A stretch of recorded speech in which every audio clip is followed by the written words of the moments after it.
Hello everyone, welcome to Chanakya academy Patna 69th BPSC PT crash course के इस Abhyudaya series में again मैं मिडिवल इंडिया के मुगल एम्परर से थर्ड आपका जो ये एपिसोड है जिसमें लेटर मुगल्स के बारे में हम डिस्कस करेंगे। इसमें जानेंगे कि आफ्टर औरंगजेब का जो टाइम था, जब औरंगजेब का डेथ हो जाता है उसके बाद मुगल एम्पायर का क्या कंडीशन रहता है और कौन कौन से जो इम्पोर्टेंट कह सकते हैं एम्परर मुगल एम्पायर में आते हैं। तो इस सेशन में हम लेटर मुगल्स के बारे में डिस्कस करने वाले हैं।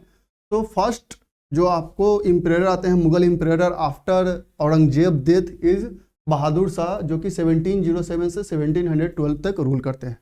इसका जो कोरोनेशन होता है एट द एज ऑफ 63 इसे इम्परर बनाया जाता है। Muazzam extended the throne and acquired the title of Bahadur Shah. जो ओरिजिनल नेम रहता है बहादुर शाह का that is मुज्जम।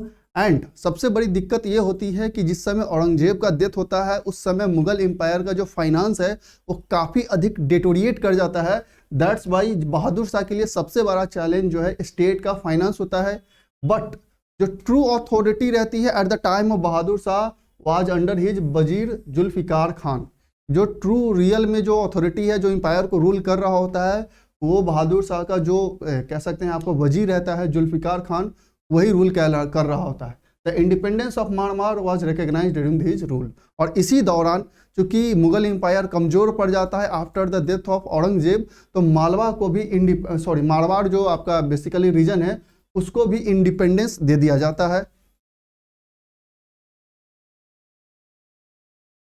Again he gave the Maratha Deccan Sardeshmukhi but not the chauth. Basically एक प्रकार का स्पेशल टैक्स होता था जिसमें सरदेश मुखी तो इसने मराठास को दे दिया बट चौथ को ग्रांट नहीं किया।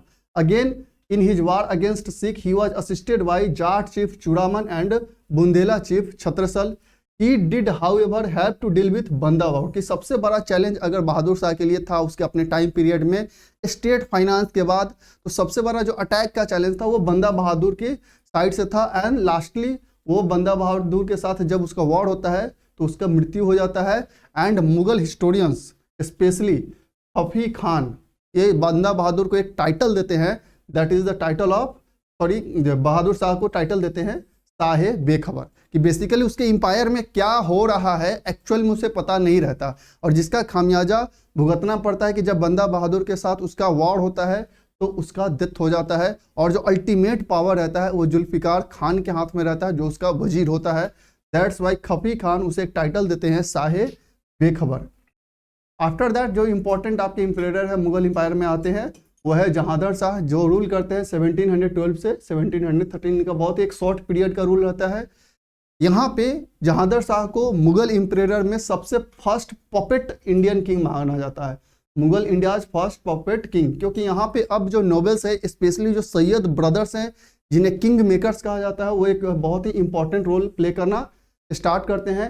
Zulfikar Khan who had the executive reins in his hands backed up him. लेकिन हालांकि इस समय ही जब जुल्फिकार खान आते हैं तो यहाँ पे चूंकि नोबल सब अपना रोल प्ले करने लगते हैं तो ये उसको सपोर्ट करते हैं जहांदर शाह को। और ये जिजिया को जो कि एक नन मुस्लिम पे टैक्स लगाया जाता है उसे एबॉलिश भी करते हैं। एंड जिस समय जब बहादुर शाह का हम जस्ट बात कर रहे थे उस समय उसे सिर्फ सरदेश मुखी दिया जाता है। Sahu was also given the Chauth and Sardesh Mukhi during his time. He is remembered for instituting the heinous practice of ijara revenue farming. ये बहुत ही हार्श रेवेन्यू फार्मिंग इम्पोज कर रखा था अपने पूरे एम्पायर में। And the court was ruled by Jahandar's favourite women Lal Kunwar. एक बेसिकली एक डांसिंग गर्ल थी जो जहांदर शाह के कोर्ट में थी और वो उसका एक बहुत ही इंपॉर्टेंट रोल था उस एम्पायर को रूल करने में। हालांकि इसके टाइम आते आते बेसिकली कहा जाता है कि नोबेल्स का जो पावर था वो काफी ज्यादा बढ़ गया था। आफ्टर दैट जो इंपॉर्टेंट किंग है आपके फर्रुखसियार, जैसा कि जस्ट हम बात कर रहे थे सैयद ब्रदर्स के बारे में, नोबेल्स का पावर बढ़ने लगा था।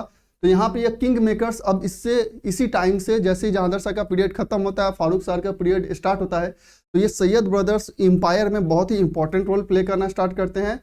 इन 1713 Farrukhsiyar defeated his brother Jahandar Shah in Agra and with the help of these Sayyid brothers, kingmakers, Sayyid Abdullah Khan, Wazir and Hussain Ali Khan, Mir Bakshi came to the throne.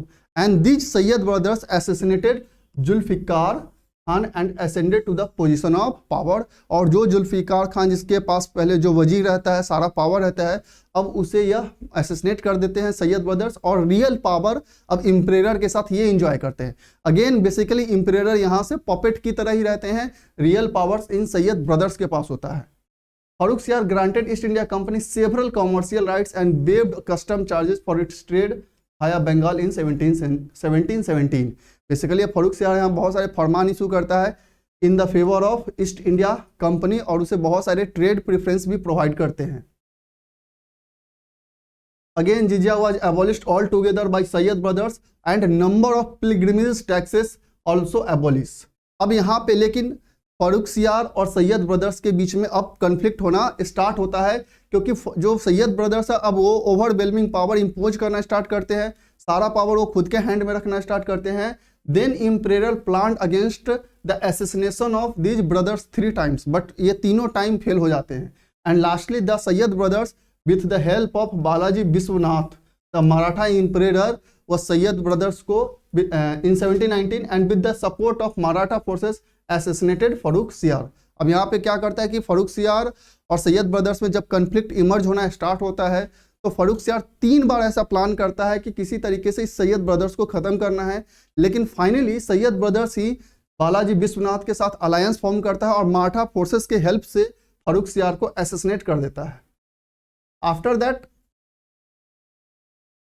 2 next important ruler आते हैं, बहुत ही छोटे times period के लिए आते हैं, जैसे रफी उज दजरत जो कि 1719 में रूल करते हैं, जो ड्रिंकिंग के कारण इसका मौत हो जाता है। एंड आफ्टर दैट रफी उस दौला अगेन इस 1719 में, बहुत ही छोटे पीरियड के लिए आते हैं, तो ये कोई बहुत ज़्यादा इंपॉर्टेंट लेटर मुगल्स में नहीं आते हैं।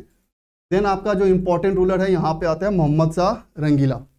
इसी के टाइम पीरियड में नादिर शाह ने इन्वेजन भी किया था, और जो शाहजहां ने जो पीकॉक थ्रोन को कंस्ट्रक्ट करवाया था, नादिर शाह इन्वेजन में इस पीकॉक थ्रोन को यहाँ से ले गया था। तो मोहम्मद शाह रंगीला जो है वह हालांकि सक्सेसफुली ये सैयद ब्रदर्स को 1720 में रिमूव तो कर देता है, लेकिन इसके लिए भी काफ़ी ज़्यादा चैलेंजेस ये रहते हैं कि स्टेट का फाइनेंस इस समय भी और अधिक डिटोरिएट कर जाता है।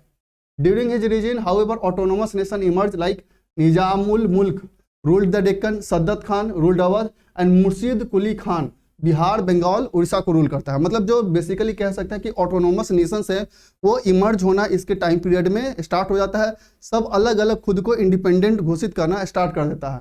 In 1739 Nadir Shah invaded battle of Karnal, imprison the Mughal emperor and devastated Delhi exposing the Mughal empire's fragility. और जब नादिर शाह इन्वेड करता है, मोहम्मद शाह रंगीला को इम्प्रिजन कर लेता है और पीकॉक थ्रोन को यहाँ से ले जाता है, और बहुत ज़्यादा कह सकते हैं कि दिल्ली को डिवास्टेट कर देता है, जो कहीं ना कहीं मुगल इम्पेरर के कमज़ोर जो पड़ता है एडमिनिस्ट्रेशन, उसको वह रिफ्लेक्ट करना स्टार्ट करता है। आफ्टर दैट अहमद शाह जो कि रूल करता है 1718 से 1754 तक, एक बहुत ही कह सकते हैं कि इनेबल रूलर था। जितने भी इम्पेरर थे उसमें सबसे ज़्यादा एक इनेबल इम्पेरर माना जाता था। वो डेलीगेटेड स्टेट्स मैटर तो उधम भाई, क्वीन मदर, बेसिकली ये खुद ही कोई रूल नहीं करता है, वो क्वीन जो मदर है उधम भाई को ये पावर डेलीगेट कर देता है। अहमद शाह अब्दाली अब इसी टाइम में नंबर ऑफ टाइम्स जो रूलर ऑफ अफगानिस्तान रहते हैं repeatedly assaulted Delhi and Punjab along with Multan given to him, कि इसी के टाइम पीरियड में, अहमद शाह के ही टाइम पीरियड में बेसिकली यहाँ पे उसका इन्वेजन होता है। Malwa and Bundelkhand were taken over by the Maratha, और इसी दौरान मराठाज के द्वारा मालवा और बुंदेलखंड को टेक ओवर कर लिया जाता है।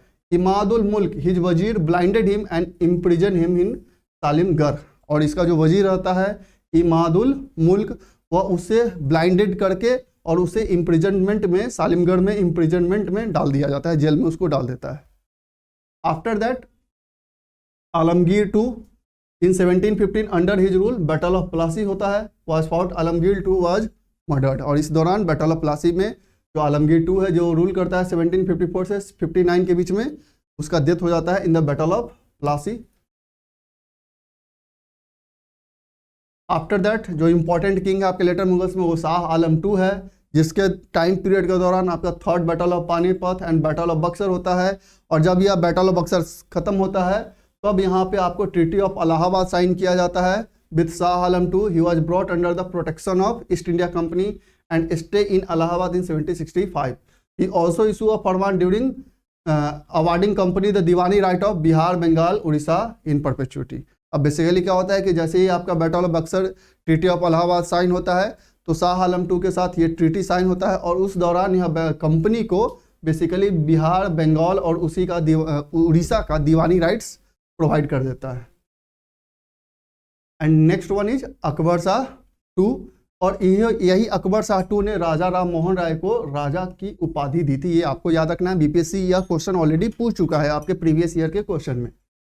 After that Bahadur Shah II जो रूल करता है फ्रॉम 1837 से 1857 तक. हालांकि एक शाहजहां III भी आते हैं लेकिन उनका अगेन टाइम पीरियड बहुत ज़्यादा इंपॉर्टेंट नहीं रहता आपका.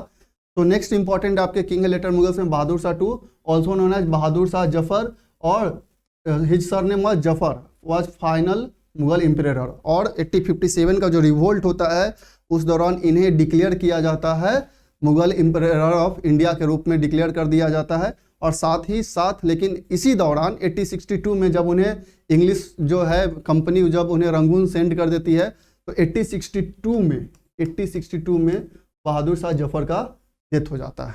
तो ये इनका इंपॉर्टेंट रोल आपका 1857 में रहता है जब उन्हें इंडिया का इम्परेटर घोषित किया जाता है. तो ये था आपका लेटर मुगल्स के बारे में जो कुछ इंपॉर्टेंट पॉइंट्स थे वो मैंने आपको डिस्कशन किया. ये फैक्चुअल पॉइंट्स थे और बीपीएससी अगर क्वेश्चन पूछती है जैसा कि जस्ट मैंने आपको बताया कि उसमें क्वेश्चन ऑलरेडी बीपीएससी पूछ चुकी है कि राजा राम मोहन राय को किसने राजा की उपाधि दी, तो अकबर II ने दिया था. तो ऐसे क्वेश्चन बीपीएससी प्रीवियस ईयर में पूछ चुकी है. आप इस सेशन से आपको अगर लेटर मुगल से क्वेश्चन आते हैं तो वो आपका कवर अप हो जाएगा. तो that's all for today. Thank you.